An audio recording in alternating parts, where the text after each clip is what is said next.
ఇది భగవద్గీతలోని మొదటి అధ్యాయం అర్జున విషాదయోగం గురించి లోతైన విశ్లేషణ.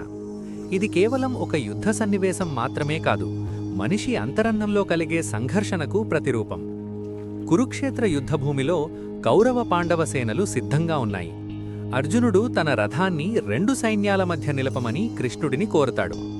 అక్కడ తన గురువులను, తాతలను, బంధువులను చూసిన అర్జునుడు ఒక్కసారిగా మానసిక క్షోభకు గురవుతాడు.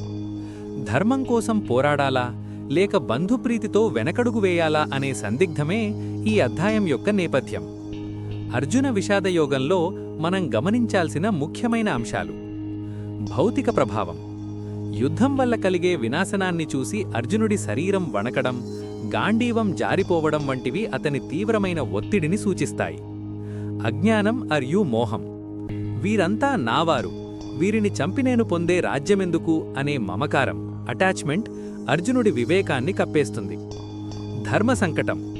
హింస చేయడం పాపమని భావించిన అర్జునుడు తన క్షత్రియ ధర్మాన్ని మరిచిపోయి పారిపోవాలనుకుంటాడు.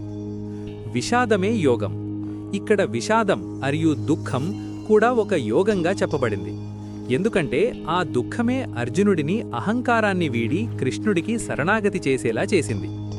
మనిషి జీవితంలో కష్టాలు వచ్చినప్పుడే పరమాత్మ వైపు చూస్తాడనేది దీని అంతరార్థం. ఈ అధ్యాయం మొత్తంలో ఒక అత్యంత కీలకమైన పాయింట్ ఏమిటంటే శరణాగతి.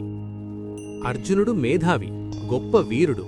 కాని తన సమస్యకు తన దగ్గర పరిష్కారం లేదని గుర్తించినప్పుడు అతను తన అహాన్ని పక్కన పెట్టి ఇలా అంటాడు: కార్పణ్య దోషోపహత స్వభావః పృచ్ఛామిత్వాం ధర్మ సమ్మూఢచేతాః. అనగా అర్థం, నేనిప్పుడు కర్తవ్యం తెలియక అయోమయంలో ఉన్నాను.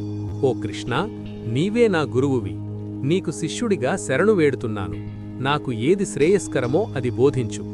అనగా మనం కూడా జీవితంలో కష్టాలు ఎదురైనప్పుడు మన తెలివితేటలతోనే అన్నీ సాధించలేమని గుర్తించి ఆ పరమాత్మకో లేదా ఒక సద్గురువుకో మనల్ని మనం సమర్పించుకున్నప్పుడే సరైన మార్గం కనిపిస్తుంది.